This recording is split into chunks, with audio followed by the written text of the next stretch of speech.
Thanks to the internet, this logo has become as much of a parody as it is a streetwear icon. Launched in 2015 by fashion designer Nick Lurk, Antisocial Social Club caters to those on the fringes of society. By turning his lowest days into tangible items, Nick unintentionally invented one of the largest modern streetwear brands. With over 2 million Instagram followers, their limited drops sell out quick, and when they collab with brands like Sanrio or Honda, stuff sells out even faster. But over the years, Antisocial Social Club has developed a negative reputation. So much so, multiple Reddit threads exist, just trying to understand why. Every post on their Instagram feed contains comment after comment of people ripping into the brand, and I've always wondered why, and if the hate is even justified. This is the story of how Antisocial Social Club became the most infamous streetwear brand of all time.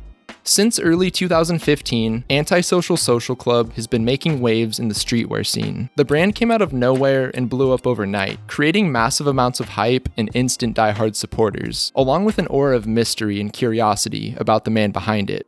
Born October 5th, 1988, Andrew Buenaflor, known by the internet as Nick Lurk, gained a following in the fashion industry as a popular member of the Nike Talk forums, a site co-founded by Method Man and frequented by sneaker fanatics in the early to mid-2000s. Nike Talk had a thread called "What Did You Wear Today?" where people could post daily outfit pictures, and Nick developed a fan base through his frequent postings. He became well known for his distinct style, which included skinny jeans, big hair, and graphic tees. But Nick's online activity didn't end with Nike Talk. He also had a blog called Where's Nick, which served as a platform to showcase his daily life and various interests, such as his love for cars and Japanese entertainment. His self-identification as a professional lurker built the second half of his internet nickname, but his fame on the internet was what pushed him beyond lurking and into creating. After graduating from the College of Southern Nevada, in which he studied business management, Nick landed a job at Stussy. He started working there as a part-time employee, but rose up quick and became the general manager of their Las Vegas store, and eventually became Stussy's social media marketing manager.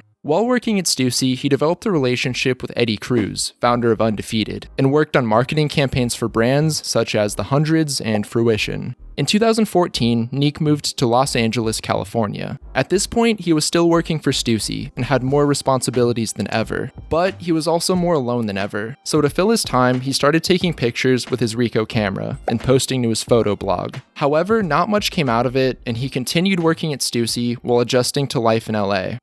The driving force behind Antisocial Social Club came in late 2014, in the form of Heartbreak. After learning that a certain girl he liked didn't feel the same way, Nick felt devastated. But instead of reacting in a negative way, he spun it to his advantage. Instead of wallowing in self-pity, he sat down at his computer and designed their now iconic, wavy logo.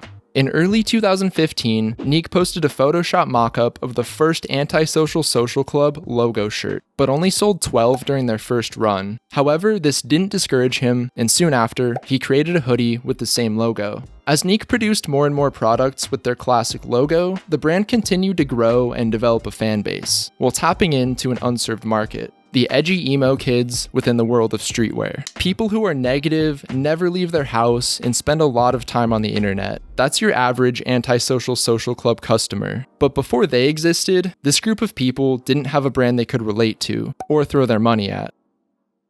In early 2016, everything changed. In the span of 1 week, the brand's website received almost 2 million visitors, all who were looking to buy a certain hoodie worn by a certain celebrity. But at first, Nick couldn't figure out where the traffic was coming from. However, he soon discovered none other than Kanye West had been spotted wearing an Antisocial Social Club hoodie, and weeks later, Kim Kardashian was seen rocking the now famous "I Miss You" cap.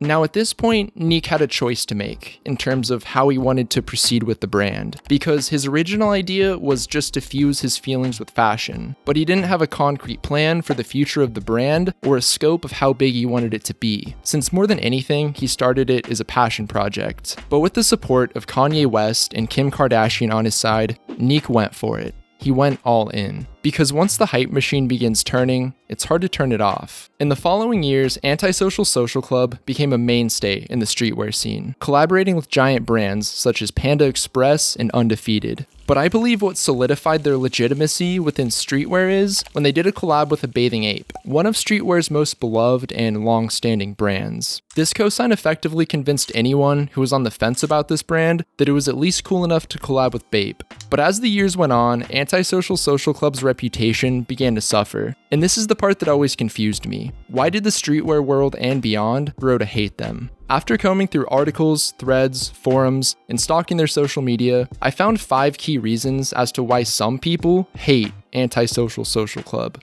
Reason number 1 is product quality. When Antisocial Social Club started out, they used some of the cheapest blanks you can find. Gildan. People claim the shirts are a step up from tissue paper, but that's the only nice thing I've heard. This also created an issue where you couldn't tell whether or not you had an authentic item. If the shirt had their logo and a Gildan tag, it was authentic.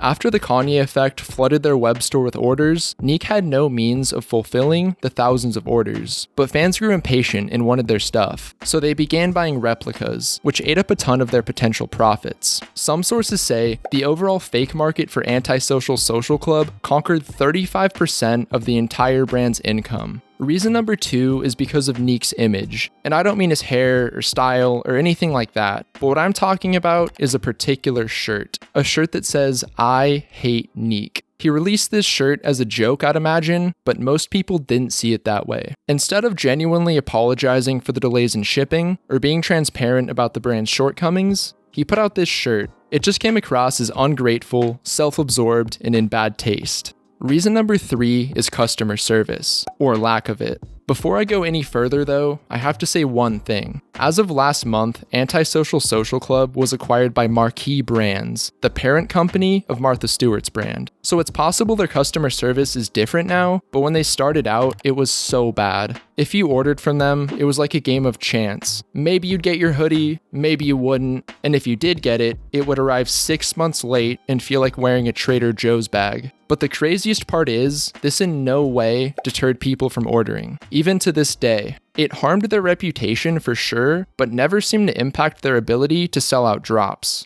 Reason number 4 is authenticity. Is it genuine? Is it just for marketing? Does it even matter? Those are questions that run through my head when I think about Antisocial Social Club, because I can understand why people connect with this brand so hard, but can also see why people think it's super corny and over the top. The truth is though, it doesn't matter. And not to get super corny, but the most important thing is your personal connection to the item and how it makes you feel. If I'm being 100% honest though, I think over time the brand became less real and morphed into more of a marketing ploy than anything. The only person who knows for sure though is Neek. Reason number 5 is creativity. When I say creativity, I'm talking in terms of designs and actual products, because neither are that visually striking or compelling. If you're not into the brand's ethos, it's unlikely you'll connect with any of their stuff. If you're not antisocial, why would you want to be in the club, you know? In the past, people criticized them for their designs being too simple. This might be their most innovative one right here. But all jokes aside, creativity is subjective. However, I will say that their fan base seems to prefer simplicity. They want some variation of the logo on a shirt to let people know what they're all about, and Antisocial Social Club supplies them with that shirt. But I am a little disappointed they haven't done more with their accessories. I know they did the boomerang and the self-enjoyment toy, but I think they could lean into the whole antisocial thing a little bit harder. Like a yard sign that says, "Don't come any closer," or a welcome mat that says, "Go away." Stuff to help people live the lifestyle. I believe Antisocial Social Club will never die. Even if you don't like them or their designs, it's hard not to acknowledge their staying power in the world of streetwear, even after all the customer service issues. While their designs are simple, they speak volumes to the right people. And when you're running a brand, that's the most important part. They know exactly what people want and give them exactly what they want. And look at the results. But what do you think? Do you love Antisocial Social Club? Do you hate them? Have you ever ordered from them? Let me know down in the comments below and check out this next video. Thank you for watching.